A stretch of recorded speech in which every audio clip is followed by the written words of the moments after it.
Hope you're looking forward to the polling station as much as I am today, because in the last 7 days we've had so much going on with the big personalities in politics, US and UK principally. We will also talk about the elections closer to where Paul is dialing in from in Rose. But we've had a situation where Jeremy Corbyn has been completely dissed by the Labour Party. Is he now going to run as an independent? Will Boris Johnson end up prompting a by-election? Is his political career over? And how much of an absolute asshole is Donald Trump? Pardon my language. How are you, Paul? Very well, very well. Big week, lots and lots of stuff to discuss, right? Shouldn't call him an asshole because I'm kind of descending to his level, but whatever. I doubt he's listening. William, is this one of the biggest challenges that Keir Starmer has faced since the Conservatives became a complete shit show? The Corbyn factor, is this, I'm not really sure how he handles this, and I'd be sympathetic towards Jeremy Corbyn in many respects. What's going to happen here? I think it is one of his biggest challenges, if only because he's made such an effort of not being Jeremy Corbyn and made such a show of that. So it has come back to bite him in a sense, because he's got the awkward issue of constantly saying that I'm not Jeremy Corbyn, constantly moving away from him despite the fact he serves with him, etc., etc. And then, of course, right-wing attacks there. I think that Corbyn will more likely than not stand as an independent, and with 13 to 8 he stands and wins Islington North. I think it's going to be one of the most fascinating prediction games in a long time, trying to see just how far Corbyn's individual standing in Islington North, which you could say arguably goes further than any particular MP in the UK, fares against the traditional party machines, with a Labour Party that, as at the moment as we speak, is well clear and is very well tailored towards that seat. Voters in Islington North tend to be much more liberal, tend to be much more inclined to be where Labour would be naturally than, say, the Conservatives or the Lib Dems. And there's a high number of Green voters there as well relative to other seats, which throws another really interesting thing into the mix. So, Paul, I'm not au fait enough of British politics to know the answer to this. How usual is it for the party member to essentially propose a motion which then the NEC votes on, which they voted on 22-12, to approve a motion that he wouldn't be allowed to basically stand for an MP in the next election? How normal is it for Keir Starmer or any leader of a party to do this? Well, the specific process involving the motion and the NEC, that's purely a Labour Party thing, and it is pretty rare. But if we had a lot of precedent at the last election with the Tories, where once Boris Johnson and Dominic Cummings took over, they basically purged the party of Remainers. So Dominic Grieve ran as an independent, David Gauke ran as an independent, and Asubri, of course, joined Change UK along with the anti-Corbyn rebels. So it is a growing tendency in British politics where there are certain issues that are deemed so fundamental that a party won't allow that candidate to stand. I'd also say, I mean, in terms of the sort of intolerance, if you like, the failure to be a broad church, this is Labour, it's always been Labour. I mean, when Blair was in, for instance, he blocked people standing in the Scottish Parliament. He's blocked the leader of the favourite to be the leader in Wales, who he ended up caving in. He blocked Ken Livingstone, who ran as an independent and won. And I'm quite sure that the Corbynistas would have purged anybody who was against them. And, you know, you saw, you know, a protest against Tom Watson at the conference and that, a walkout. So it really is in their DNA, and I don't think it's surprising at all, to be honest. I love the fact you've used the word purge already twice in this particular podcast. William, can you see why Keir Starmer did this? This is not democracy, but I guess it's sensible politics from his perspective.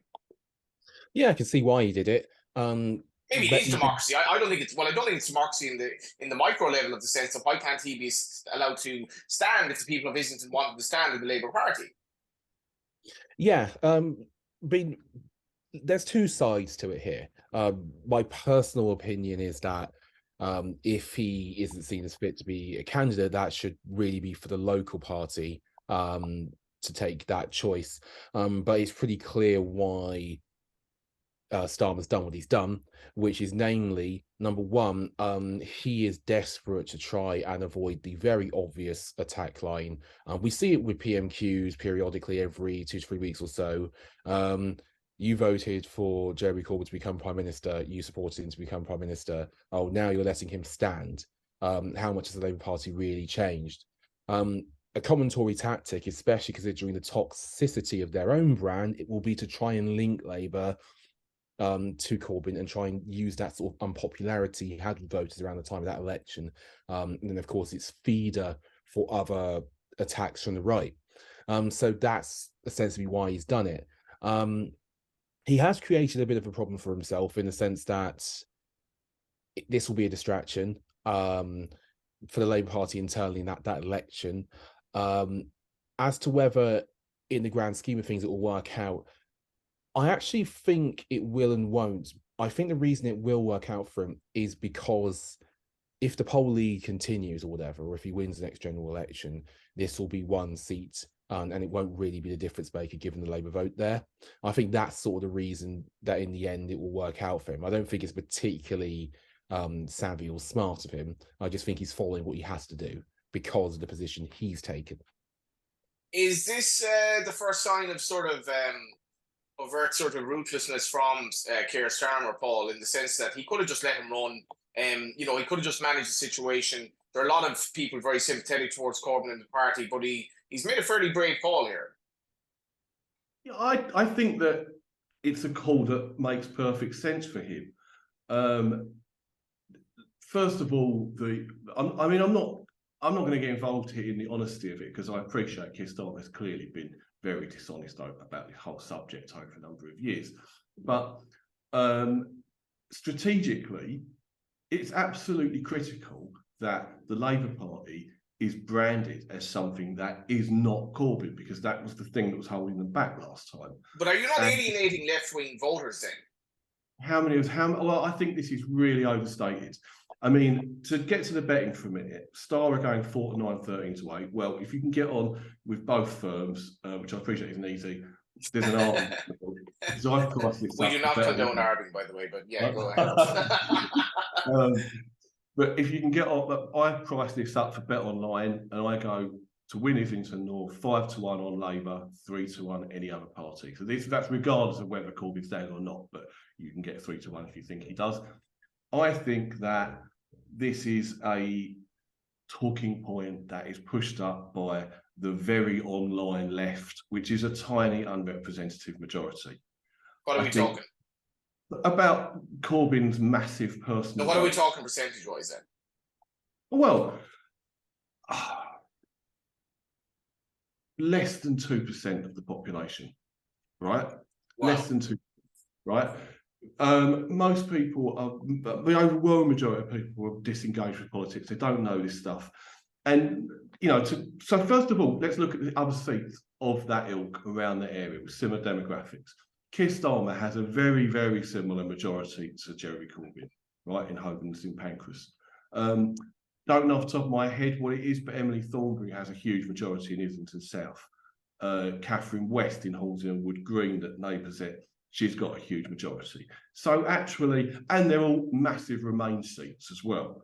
So I think that's the bigger picture.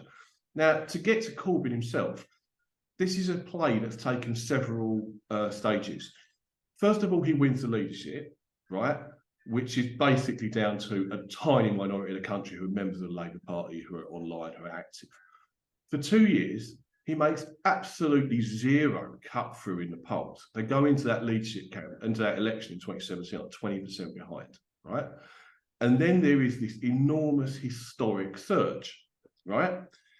And that surge is a matter that we will be debating forever and ever about what it really was about. I think it's a combination of several things, which was one, Brexit, where Remain voters realised what side they were on. It's also a differential turnout with the Remainers and the younger people now particularly motivated to come out.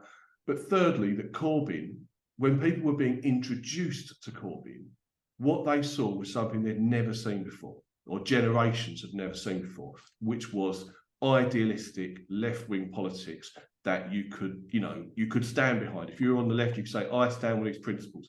Whereas New Labour and Starmer are very much technocrats who, even if they are on the left, they do everything they can to hide it, right? Because they risk alienating voters. And we don't know what it was. What we do know is the more people got to know Corbyn, the more people got to know his insane foreign policy, and to me, that's the deal breaker, right?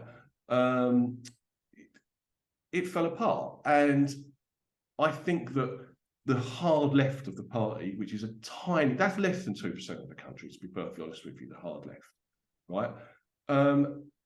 They simply interpret everything through their own lens, if you know what I mean, and they fail to see that actually there's generations of people who are just liberal, left, idealistic, Remain, anti-Tory, and they want someone to stand on those principles. A lot of those people might have been alienated by 2019, and now they just want to get rid of what they see as probably the worst government in history. And in terms of the wider strategy, now, the latest poll with YouGov, which is consistent, approval rating for this government, 15% approve, 65% disapprove. That's an astonishing number. All Labour have to do in that situation is be uncontroversial, hold the middle ground, look competent, avoid lightning rods like Corbyn, like Novara Media, like all of these culture warriors who want to pick a fight every day and change the narrative away from why are we run by a bunch of corrupt failures into some culture war, right? And they'll win. And I don't think that the people of Islington North are really that different from Labour voters anywhere else. And I think Corbyn will do well if he runs. I think he'll do well. We'll get 20%, 25% maybe, but Labour will win it easily, in my book. Okay, that was absolutely fantastic. One of my favourite segments in the polling station. I'm going to put it to you, William, then. How much of Brexit being a reality is down to Corbyn's ambivalence on the whole issue in the first place, when Labour, I believe if Labour took an actual stance that were vehemently anti-Brexit, this would never have happened, in my view. I disagree pretty strongly with that. You would? I think the idea that it came down to Corbyn not doing enough is for the birds, really. Brexit was... but he's fundamentally indifferent himself towards EU. This was the problem. How did Brexit happen? Brexit should not, in my view, Brexit was a basket case thing to happen. But you had Labour giving very mixed messages on it. Yeah, there was more of a mixed message than people on the Remain side would have liked, but I don't believe that was the winning or losing of the referendum. I think there were large structural parts behind it, press in particular, the weaponization of information, particularly online, had a big effect. The usage of very well crafted narratives. They were based on lies or whatever, but they were very well crafted narratives, like the Turkey stuff, etc. And that goes back a long way. I feel we're getting a little bit off track, but I don't think that Corbyn can be blamed for Brexit. I wouldn't put the blame there. I think there were lots of different factors. It would be Corbyn for one. Going back to Islington North and his chances, I'd agree with a lot of what Paul said there, in the sense that I don't think there is a huge gap between voters of Islington North and the general aims and principles ostensibly of the Labour Party. And I don't think there's going to be as big a divide as some feel between them and Jeremy Corbyn. I agree. I think Corbyn will do well if he runs. But the thing about it is, it's just a mammoth task for an independent, however good they are, to overcome first past the post, to overcome party machines. We saw this in 2019. Many MPs actually defected. Change UK had 11 members, a few left before the election. The best of them was Luciana Berger, went in the Golders Green, was second with 31.5% of the vote. Corbyn's got, I think, more potential to go high because I think his brand's better and I think he could endear more loyalty. But if Labour go into this with, let's say for argument's sake, they go into this with a 15-point lead, and things have improved a bit, but not by much, and the Tory brand's still holding the Tories down, right? that's a massive amount of votes he's got to turn away and win. And that's a lot of people he's got to ask to leave Labour. I'm not saying he can't do it, but I think that's a really tall task. And then, of course, Labour might decide to throw a lot of money at the seat, etc. They might throw a very high-profile candidate there. Yeah. All of that is a particularly high barrier. The New Statesman did a lot of profiling on this. I believe it was Ben Walker, who runs their State of the Nation coverage, and he went and he pulled some results. And I think the last MP to win as an independent, having left a major party, let's call it, was in 1974. That's a genuine election, right? It's a really long time. Admittedly, not many do it, right? So small sample size, but long story short, Corbyn can, but if we look at the hard facts here, he's facing a real uphill battle. We had an interesting debate about this with the Star team, and it was interesting because I got pushback on Twitter saying that price was generous. I would be leaning more towards Paul. I think it's more of a 4-1 shot or something I'd have initially that he can go and do it. It's fascinating. I think proportional representation in Ireland would make this. I mean, it happens all the time where somebody, God, it started the Healy-Rae dynasty actually in Kerry, where you were pissed off by the party, ran as an independent, and then whatever. But obviously, that's for another day. Fascinating stuff. Check out the Star Sports website, though, where seemingly very generous odds on Labour winning Islington are probably still available as you listen to this. Now, we'll have to move on to the SNP. As was predicted by the betting in recent weeks, Yousaf won the poll. He's got a bit of a rocky road ahead there in Scotland, though, to be fair, Paul. And it starts now. Yeah, I think they're in huge trouble. And I think, to be honest, they'd be in huge trouble whoever they picked.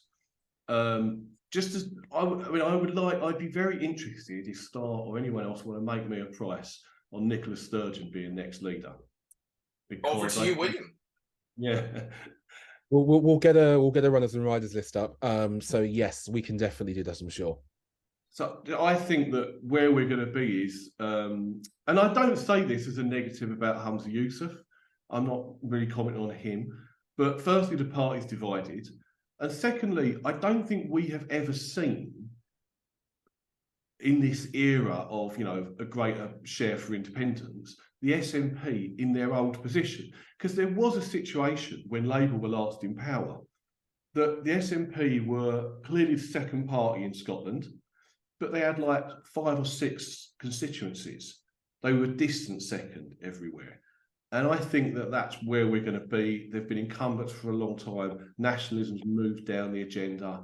Labour look like forming a national government. And Yousaf himself isn't popular, and nor are his rivals, really.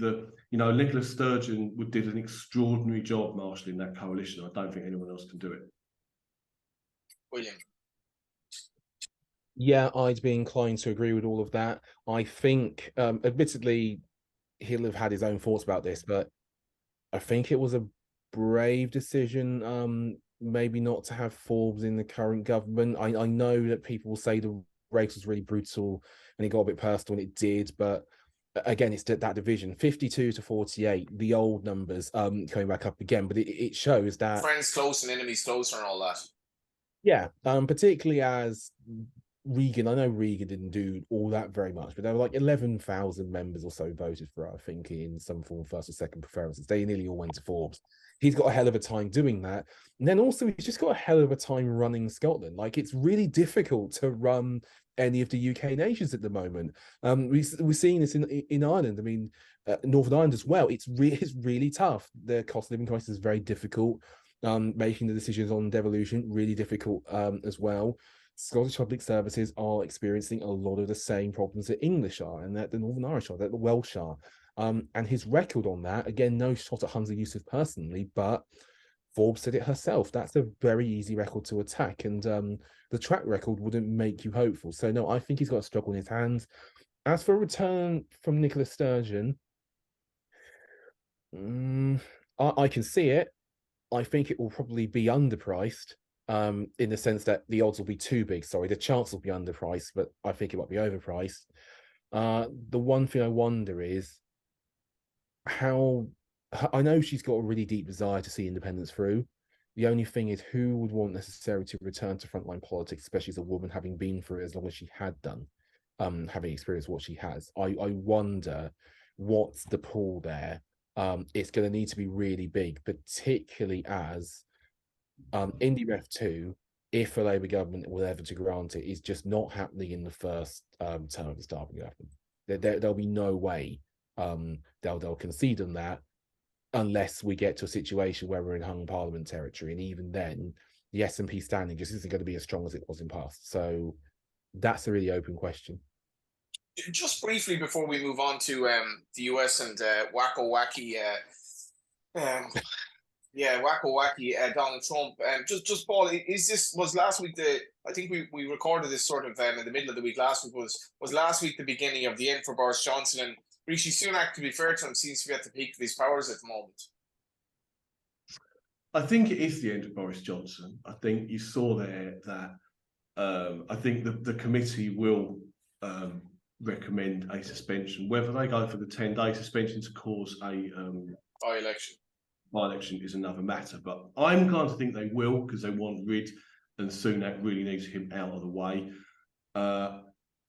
Really interesting clip on Question Time last week, right, where Fiona Bruce asked the crowd, and she actually acknowledged for once that, you know, they knew that the crowd was had a majority of Conservative supporters, and not a single person. She said, "Who among you think he told the truth this week?" And not a single person put their hand up. Right?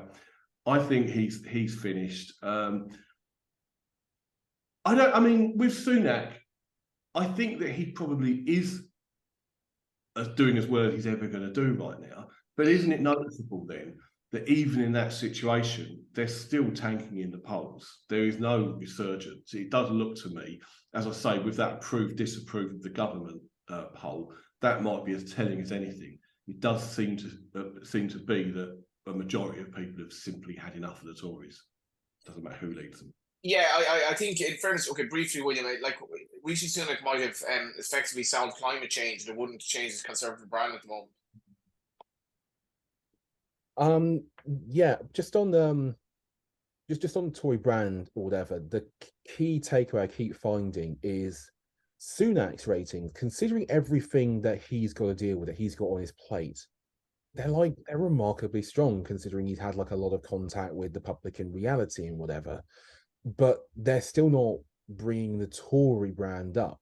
And even on the key issues, some gaps are narrowing, right? But the Tories are still well behind where they need to be on the key stuff that usually decides an election, economy, NHS, etc. Even immigration, right, which has closed recently, I think due to moves amongst the 2019 voting core, who I presume are in favour of the small boats plan, etc. But they're still behind. Going forward, I think the gap can narrow. We're seeing it with a couple of pollsters. There's a divergence, and I think the way those polls are made has something to do with that. But all is said and done, that average in the gap is still 15 to 17 points, generally speaking. Sunak has done better than I expected by a long way. I mean this in the sense of how his ratings holding up, etc. Can he achieve anything, whether I like his policies or not? But I think in terms of the mountain to climb, if he's climbing K2 or Everest, he's on the lower slopes, and he's left his sort of bags behind. His bags are the thing that he needs to drag up, that bag being the Tory party. Yeah, I think the gap could narrow, because as Paul just spoke about there, Labour doesn't really stand for anything. It literally stands for, as you say, technocrats. It's not on the left really at all. It actually wants to hide any left-wing sort of allegiances it has. So, like, well, if you don't stand for anything, and the Conservatives are kind of creeping up and doing a relatively okay job, your choices aren't great. Speaking of choices not being great, over to the US, this Trump rally in Waco, Paul, it's just insane how he can still command such an amount of people in the MAGA sort of brand, how he is still relevant. And he speculated early last week that he might be going to jail. Within a day or two, he'd funded and fundraised and gotten $1.5 million of people spending money on giving him money. I don't know. This is basket case stuff, and it just goes on and on and on. Well, at risk of banging a drum that I bang constantly, this is micro-targeted propaganda, right? Information warfare. Trump, from day one, was Russian information warfare, and they have radicalized quite a large number of part of the population. And this is happening across factions in different countries at the same time, and yet we won't acknowledge it. This is, part of the reason that I want to come and live on an island and go on the beach every day is, what can you do anymore? Because people know this. But actually, very briefly, is MAGA now? Is MAGA bigger than Trump? Put it that way. Like Trump is there, but is this whole identity and this complete far right mania that MAGA is that now the abstract rather than Trump himself? Well, I think what we're dealing with here is, if you consider both the right and the left as being coalitions, right? Pretty wide coalitions. We were talking about Labour before, and the difference between Corbynistas and the mainstream mob. The Republican Party, the Republican audience, always was split between its isolationist, states' rights, I would say fascist based, certainly racist, the Confederacy states, etc. But for all my life, and it's history as far as I've really studied back, that wing had no clout in the Republican Party. They would lose every primary. And the thing about Trump was, because Trump was a celebrity, because he had that better name recognition, we had this absolutely, one thing about Putin, I'll give him, it's fantastic propaganda. It's exactly like Hitler making the most of the new technology in the 20s and 30s. That's what Putin's done. And that propaganda, those dividing lines, just swept through the Republican Party in 2016, even though it was fundamentally divided. Now, it does seem at the moment like it's impossible to challenge that. It does seem like if you are a Nikki Haley, or I noticed Chris Christie making a lot of noise, maybe he's been a bum, he just wouldn't have a prayer. And hence, it does seem the only way you're going to defeat Donald Trump is with another MAGA candidate like Ron DeSantis. However, look at the midterms. Trump's candidates did terribly. If it isn't him on the ballot, if it isn't that unique celebrity persona on the planet, on the ticket, I think it's a totally losing strategy. Yeah, we spoke about succession before the show, and William, I find the legal challenges facing Fox News absolutely staggering, rising from the last election and the lies that were peddled, on the show quite freely. It does to me seem like this God Guns Trump Wacko Texas rally is emblematic of the lunacy that has taken over the party, but also the fact that I do think Trumpism is completely on the wane. He does say he's the most innocent man in the history of the US. I'm not sure he'll ever get incarcerated. Say that, right? But I cannot see him. I cannot see him ever getting elected as president again, despite the fact I think he's still third favourite. He's actually second favourite with us now. Jesus he's 11 to 4, second in, and he's 8 to 11 for the nomination. Why do we deserve to inhabit this world? Honest. I think that might be due to two factors. Number one, Trump's poll numbers have get ready, Johnny, improved over the last fortnight or so. They've actually improved, and I think with Ron DeSantis, he's got a little bit more heat rather than light, in the sense that people are now looking at sort of the flaws of a candidate, which happens every time somebody enters like the main presidential stage. Just as a comment generally, because I watched, for all my sins, I watched the rally and I've seen bits of his Hannity interview. Like an hour and a half or so? It was an hour and a half. And the one thing I notice about this is the freshness. I can't believe I'm saying it in such like polite terms. Like the freshness and the edge from Trumpism has been dulled to a large extent. It's gone. There's nothing new there. You could have listened to that rally, and bar a couple of topical changes, it would very much have been any of his ones in 2020, or any of the sort of, when he went on that tour to try and steal the election back, as he and his supporters put it. That was very much the same stuff. And I think the bigger worry would be, we've seen Trumpism needs Trump to operate. But politically, when you throw independence into it, is that a winning strategy nationally? I wouldn't suggest so. I think you need something new, and it's difficult to do that if the economy isn't completely cratering, or if there isn't another giant crises or whatever that sort of lends itself more towards the right. And at the moment, there isn't. Now, there's lots of scope for things to change quickly, because I know we're running out of time, but something needs to change, I think, for Trump to win head-to-head against Biden. I haven't yet seen what that is.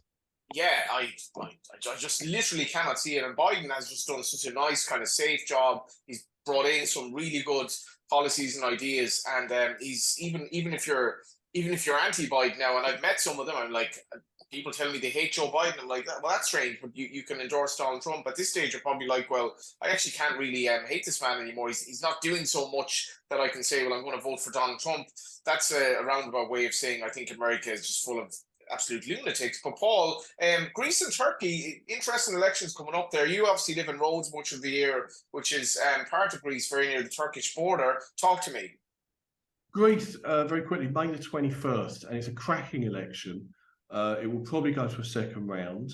I just priced it up. Who will be the party of which party will provide the prime minister? And I went 10 to 11 Syriza, who are the left, 11 to 10 New Democracy, who are the right, 10 to 1 PASOK, who are like the centre left, the old Labour kind of thing. All right.